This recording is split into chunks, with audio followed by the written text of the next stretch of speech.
Here, and we're about to run through the full upcoming Marvel slate in the order which I best think it will be released.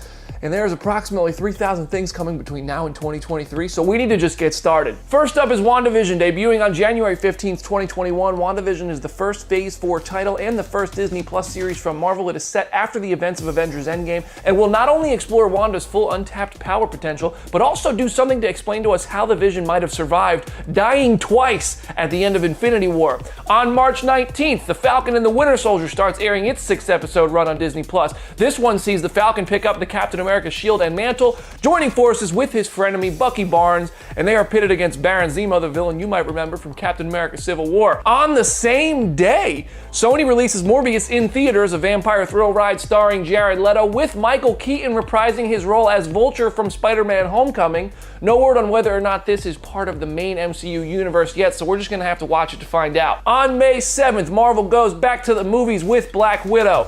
This one is set before Avengers Infinity War and Endgame, obviously, and right after the events of Captain America Civil War. Introducing Yelena Belova and the Red Guardian, we might finally learn why the heck Natasha and Hawkeye used to always talk about Budapest. Loki will follow Black Widow's release, hitting Disney Plus as a series which follows the God of Mischief after he escaped capture in Avengers Endgame, setting up a whole new timeline and version of the character which was never killed by Thanos in the opening scene of Infinity War, and exploring the Marvel multiverse in ways we probably can't even wrap our heads around just yet. On June 25th, Sony releases Venom: Let There Be Carnage, and this seems like it's a separate universe as canon, as Tom Hardy plays Eddie Brock again, this time opposite Woody Harrelson's Cletus Cassidy.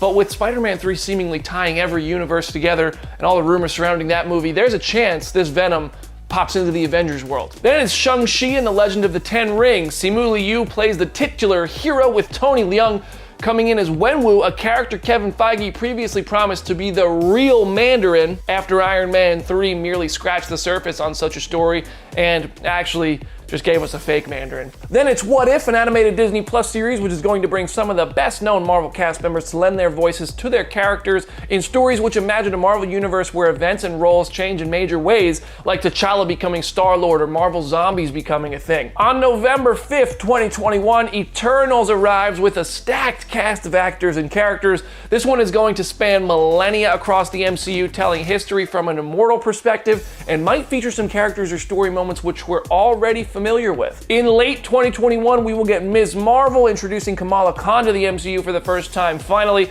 this series is directed and produced by Bad Boys for Life directors Bilal Falal and Adil El Arbi and will connect to future movies. On December 17th, it's the last Marvel title of the year. Sony and Marvel Studios are dropping Spider-Man 3 in theaters, which is going to be a wild multiverse story, with Tom Holland's Peter Parker expected to collide with Tobey Maguire's version of the character as well as Andrew Garfield's version of the character, with familiar villains like Jamie Foxx's Electro and Alfred Molina's Doc Ock also making their way back into the movies. And this one leads straight into the Doctor Strange sequel. That is all just 2021. Now let's get to 2022. The 2022 Disney Plus shows don't have dates or windows yet, but we do have titles and character info. Hawkeye, we'll see Jeremy Renner's Clint Barton essentially pass the bow and arrow to Haley Steinfeld's Kate Bishop, based heavily on the Hawkeye comics from Matt Fraction. She-Hulk will be a series starring Tatiana Maslany as Jennifer Walters, a lawyer in New York, and it's also going to have Mark Ruffalo's Hulk in it, plus Tim Roth's Abomination, which is a tie back to 2008's Incredible Hulk movie. They almost never admit that movie's real. Moon Knight will follow Mark Spector and all of his different personalities from director Mohamed Diab, and will use Egyptian iconography as its own characters. That one's going to be exciting. On March 25th, 2022, Doctor Strange in the Multiverse of Madness arrives, tying everything from WandaVision and Spider-Man 3 together under the direction of original Spider-Man trilogy director Sam Raimi. This will end the largest gap between sequels for any Marvel character, with 5 years having passed between Strange 1 and this Doctor Strange sequel. On May 6th, 2022, Thor: Love and Thunder hits theaters, and it's going to feature several of the Guardians of the Galaxy characters, along with Thor himself, Valkyrie, and Jane Foster, who will become Thor in this movie. The Dark Knight star Christian Bale is playing Gore the God Butcher, a character who saw some of his comic stories go to Hela in Ragnarok. So we might be getting something very unexpected there. On July 8th, 2022, we're getting Black Panther 2, which won't recast Chadwick Boseman's T'Challa following the actor's passing, and will follow the other characters living within the Wakandan world. It's a safe bet Shuri takes on the mantle of Black Panther, and while it's only a rumor, many suspect Namor could be the villain of this one. Captain Marvel 2 arrives on November 11th, 2022, set in the MCU's present day, long after the events of the first Captain Marvel that took place in the 90s. Brie Larson is back as Carol Danvers, Iman Vellani's Kamala joins the party, and Tiana Paris plays the aged-up Monica Rambeau character, who will have debuted in Captain Marvel but will have grown up in the WandaVision series. Further out, Armor Wars will star Don Cheadle's War Machine and roughly adapt a comic story by the same name, possibly bringing Justin Hammer back to the MCU for the first time since Iron Man 2 and filling the Tony Stark role with James Rhodes.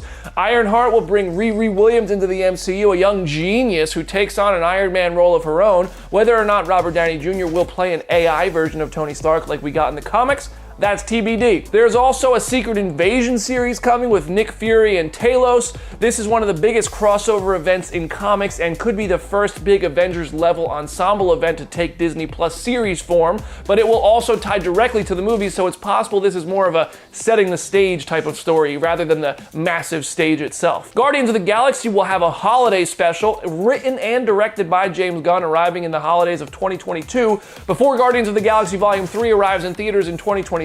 There's also an I Am Groot series, which will be a series of short films starring Baby Groot and other new Marvel characters. 2023 will also likely see Blade getting Mahershala Ali into action as the famous Daywalker, along with Ant-Man and the Wasp: Quantumania, which might tie directly into the Fantastic Four movie, which is coming from Spider-Man director John Watts. It's all happening, even Marvel's first family coming to the Marvel Cinematic Universe. Which title are you most excited